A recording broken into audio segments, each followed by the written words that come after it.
In the forgotten folds of the American map, there are places that were never meant to be found. Places where the trees lean a little too close to the road, as if trying to warn travelers away. And if you listen closely, really listen, you can almost hear the soil breathing beneath your feet. That's how it begins, a quiet pull, a whisper from a place that doesn't want you there. A town without a proper name, tucked so far into the hills that even the state records list it as an administrative error. But the people who grew up anywhere near it, they call it something else. They call it the place where bloodlines go in circles. I didn't believe it at first. Stories like that drift around rural America, all the time, tales of families who never left, of surnames that repeat like an echo, of children who look too much like each other to be coincidence. But this one had something different. A wait, a silence, as if the people telling it were afraid the truth might hear them talking. The first time I drove toward that part of the state, I wasn't even sure the directions were real. The road signs were rusted, bent, or missing entirely, and the asphalt narrowed until it felt like I was driving into a single-file memory. The radio cut out miles before it should have. My phone lost signal. Even the wind seemed to stop moving. And then the houses appeared. Old wooden frames slumped against the hillside, porches sagging like the buildings were exhaling after holding their breath for too many lifetimes. There were children outside, all of them pale, dark-haired, watching me with the same expression, not fear, not curiosity, recognition, as if they somehow knew me, as if I had been expected. What unsettled me most wasn't their faces, or the unnatural quiet, or the strange symmetry in their features. It was the moment I realized every house carried the same family name, carved into mailboxes, painted on fences, etched into wooden beams long before any of them were born. One name, dozens of homes, a lineage wrapped around itself like a vine choking its own roots. I didn't get out of the car, not at first.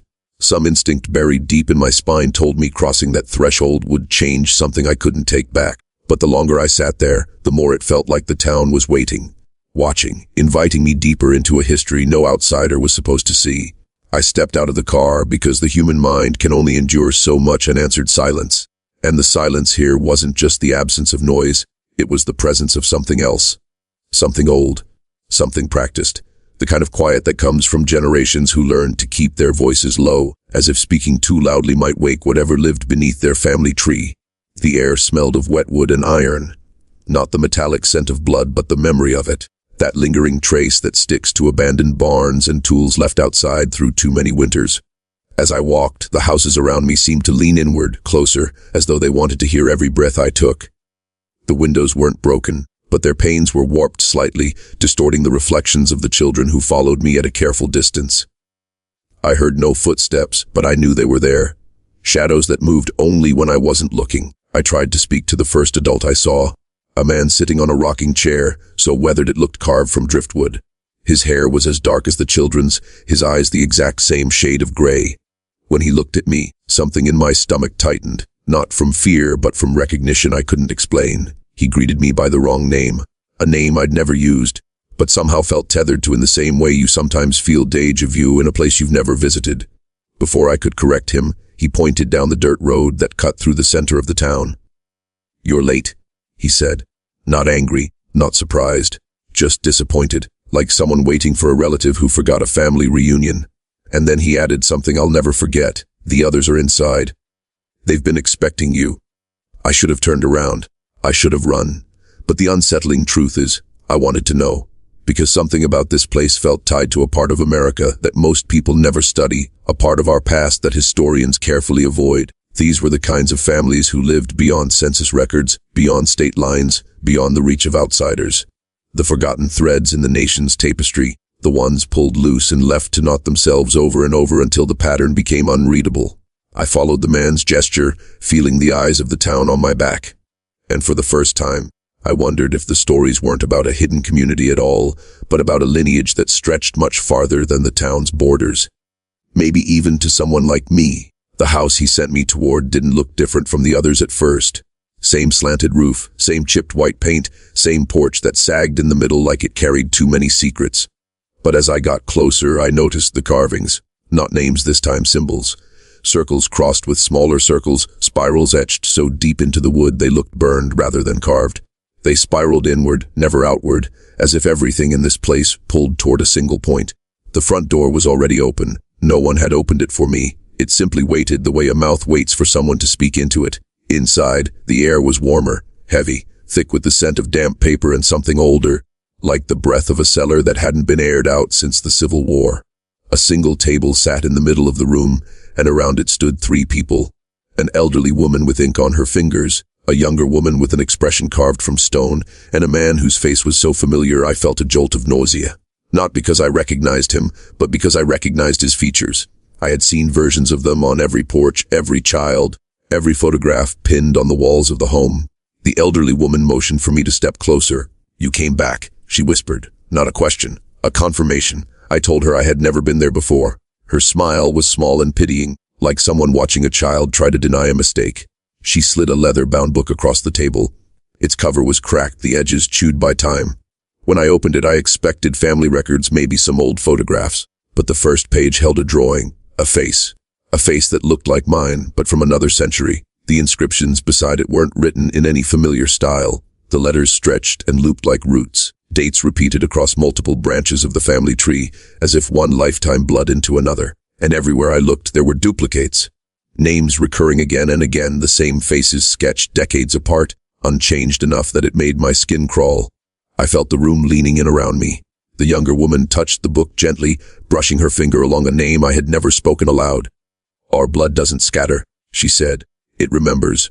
Her words lodged somewhere deep in my ribs, and in that instant I realized something horrifyingly simple. These people didn't think I was a visitor. They thought I was a missing piece of their history.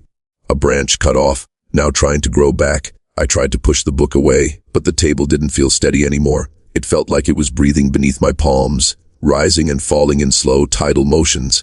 The elderly woman kept her eyes on me, the kind of stare that strips a person down to whatever truth they've been avoiding their whole life. She told me I needed to keep reading, that the answers I'd spent years circling were written in a language older than the state, older than the country, older than the very soil that held this town upright. I told her she was wrong. I told her I had my own family, my own history, my own name. She didn't argue. She didn't insist. She simply reached into a drawer and pulled out a photograph so faded it looked nearly blank. She handed it to me carefully, as if the image might crumble. And as the light caught the paper, the outline sharpened. It was a man, standing where I was standing inside the same house. Same angle, same expression, same eyes. And the unsettling part wasn't that he looked like me. It was that he held the same tension in his jaw, the same fear hidden behind a practiced calm. The date on the back read 1913. I felt the floor tilt. I asked who he was. The younger woman answered before the elder could speak. "Someone who left," she said. "Someone who tried to take his blood somewhere it didn't belong." The man beside her, the one with my features, finally stepped forward. He spoke quietly, but each word fell like a stone. "The world forgets us," he said, "so we learn to remember ourselves." And their meaning hovered in the air unfinished until the elderly woman reached for my wrist. Not grabbing, not restraining, but guiding. She turned my hand palm up and traced a line beneath the skin, following a vein as if reading a map. Then she whispered something I can still hear whenever the night gets too quiet. "Your path comes back to us, whether you choose it or not." My instinct screamed to leave, to run, to forget this place and these people and the strange familiarity that clung to everything like static. But my curiosity, or maybe something older, held me in place. I looked back at the book, at the repeated names, at the faces separated by generations but bound by a single, spiraling lineage. And that's when I noticed something I hadn't seen before, a blank page near the back, marked only with a single date. A recent one. The date I'd first heard about this town. The space beneath it waited, empty, expectant, like it was reserving a place. I closed the book because I couldn't stand the feeling that it was closing itself around me. The blank page felt like a mouth waiting to swallow a name, and I wasn't ready to see mine written there. Not yet. Not in a place where time looped like a snare. I stepped back from the table, but the house felt smaller than before, as if the walls had shifted inward while I was reading. The 3 of them watched me with an expression I've only ever seen on people who already know the outcome of a story they're letting you believe you're shaping. I asked them why everyone in the town looked the same, why the faces repeated, why the names circled each other without ever breaking apart. The younger woman answered in a voice that barely rose above a whisper, yet somehow carried the weight of generations. "Because leaving means becoming a stranger," she said. "And strangers forget where they came from." She looked at me like I had already forgotten something important, something she expected me to remember. "We don't let our blood forget. The man with my features stepped closer, and I could finally see the details in his face that had unsettled me earlier. Not just resemblance, but alignment, as if my own reflection had aged differently and returned to confront me. He told me that the town wasn't hidden out of fear, but out of necessity. Outsiders weren't forbidden because the townspeople were dangerous, but because outsiders carried lives with too many branches, too many directions, too many ways to dilute a single, spiraling heritage. He said something I still struggle to repeat. A straight line breaks, a circle endures. I didn't understand at first, but the implication settled into me like cold water. This town wasn't just isolated by geography, it was isolated by design, a closed loop. A living archive of families who'd folded over themselves so many times that everyone was related, everyone was connected, everyone shared the same origin point, and they believed I was part of that origin. I stepped away, heart pounding, and for the first time since arriving, I noticed the children outside had gathered around the windows. Their faces pressed to the glass, watching me with the same quiet recognition, the same eerie familiarity. Not one of them blinked. Not one of them spoke. They didn't need to. Because deep down, beneath the fear and denial, a small part of me felt the pull, felt the echo, felt the question I didn't want to ask: why did I look like them? And why did this place feel like a memory instead of a discovery?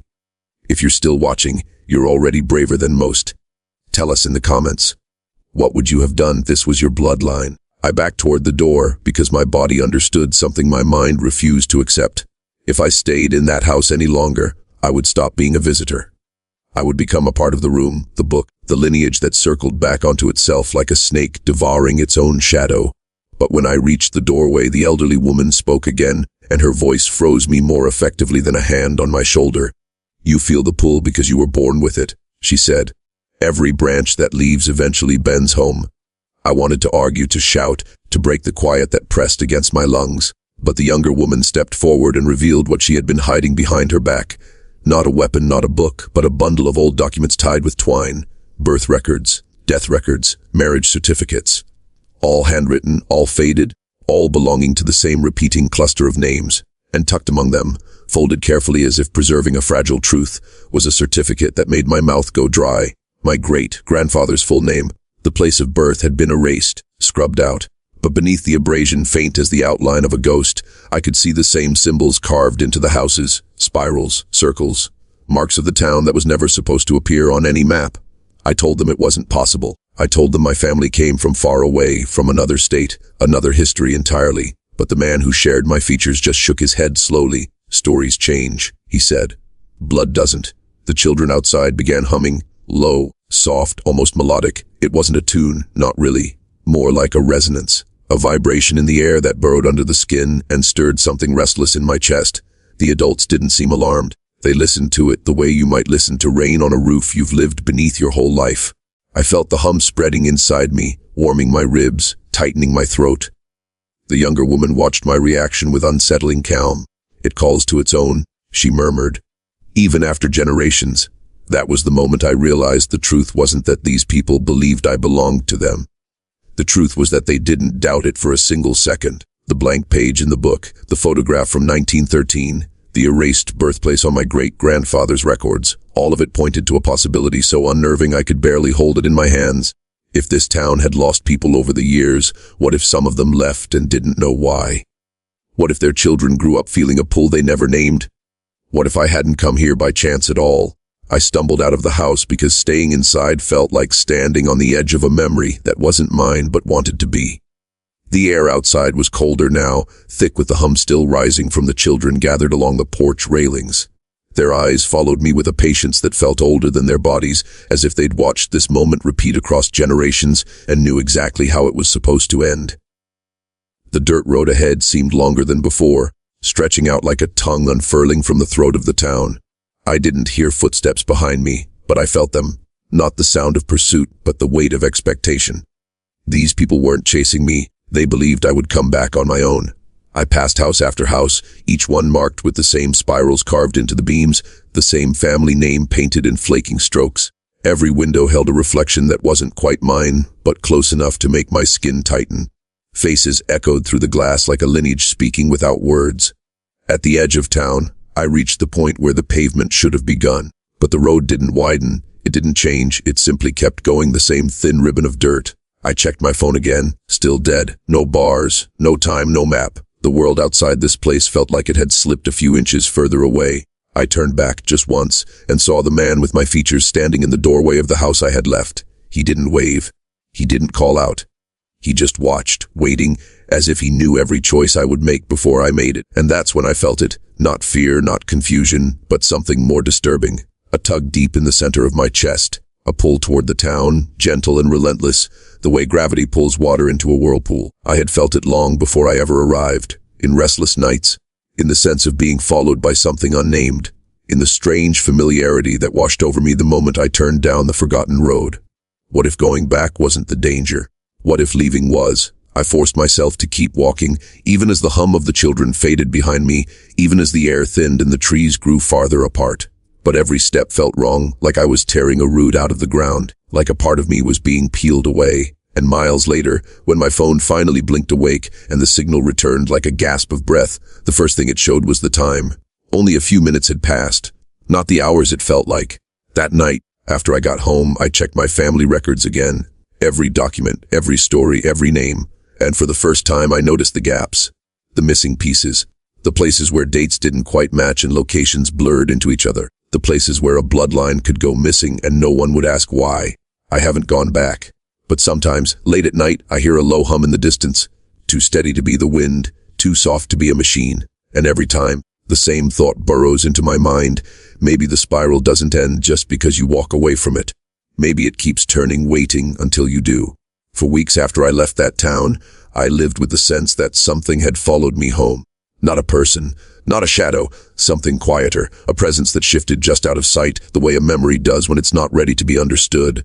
I kept telling myself it was stress, imagination, the residue of a place built on silence and repetition. But then the pattern started, small at first, harmless. A stranger passing me on the street who had the same eyes as the children in that town. A cashier with a surname I'd seen scratched into those carved wooden beams. People I had never met looking at me with a flicker of recognition, as if they were trying to remember which branch of the family tree I had slipped from. One night, while sorting old boxes my parents left behind after they passed, I found a letter wedged in the bottom of an envelope. It wasn't addressed to anyone. It wasn't signed, but the handwriting matched the looping script inside the leather-bound book from that house. The message was simple, almost tender, but heavy with the weight of something irreversible. Roots are not broken by distance, only forgotten. I told myself it was coincidence. A trick, a fabrication tucked into the wrong box decades ago. But when I looked closer, when I held the letter beneath the light, I saw something faint. A symbol watermarked into the paper, a spiral. The same shape etched into door frames, carved into fence posts, burned into the memories of everyone who lived in that place. And then the dreams began. Always the same road. Always the same narrowing tunnel of trees. Always the same children watching from porches with that same quiet recognition. In the dreams, I didn't turn the car around. I didn't hesitate. I drove until the dirt road swallowed the tires, until the hum rose from the earth like a heartbeat, until the blank page in the book no longer waited. It welcomed. Every morning I woke with the same taste in my mouth, old wood, damp soil, and the faint metallic breath of a history that refused to let go. I've spoken to genealogists, historians, archivists. Every one of them insists there are families in America whose records were intentionally misplaced, erased, hidden for reasons no one has the courage to admit. Bloodlines that bent inward generation after generation, until their stories became too tangled for outsiders to understand. And sometimes when they look at me, really look, I see it, that flicker of recognition, that quiet, unsettling question behind their eyes. Not, where did you come from? But, why did you leave? The truth is, I don't know if the spiral ends with me. I don't know if the pull ever truly fades. I only know this. Some towns stay hidden because their history is too dangerous to uncover. And some because they're waiting for the pieces that drifted away to find their way back home. If you ever feel a tug toward a place you've never been, if a name you don't remember remembering feels familiar on your tongue, if a road you shouldn't trust feels like it's calling you by something deeper than your name, don't follow it. Because the moment you step into a story like that, it stops being a mystery and becomes a memory. I've tried to bury the experience the way my family buried the truth, under layers of new stories, new places, new names meant to dilute whatever history we inherited. But the past has a way of resurfacing, especially the kind that was never meant to scatter in the first place. And in the quiet hours of the night, when everything in the house settles into stillness, I feel the weight of that forgotten town pressing against the edges of my life like a bruise that never fully heals. It started happening a few months after I left. Subtle, almost ignorable moments where the world slipped out of alignment. A mirror catching my reflection a half-second too late. A shadow that lingered after I moved. Faces in crowds that seemed to repeat themselves. The same profile appearing and reappearing like a pattern trying to reform. Sometimes I'd swear I saw the man who looked like me standing at the far end of a hallway, motionless, patient, as if he were waiting for me to acknowledge what we both already knew. I told myself I was imagining it, trauma echoing through familiar shapes. But denial doesn't hold forever, especially when the signs grow bolder. One evening, returning home from work, I found something resting on my doorstep, a small wooden token carved with a spiral. Not mailed, not delivered. Placed. The wood was old, older than anything that should have survived the rain, but the carving was fresh, sharp at the edges as if cut within the hour. I didn't take it inside. I left it where it was. But the next morning it had moved 3 inches closer to the door. A week later, it was gone. But something else had appeared, a single sheet of paper taped to my window from the outside. No message, no signature. Just another blank page with a date written in the corner. A date a few days in the future. I didn't sleep that night, or the night after. And then, as if the world wanted to remind me how fragile my distance was, I had a dream so vivid it felt like a memory slipping through the cracks. I stood on the road leading into the town. The children sat along the porches humming that same low vibration, their eyes reflecting the moon like silver coins.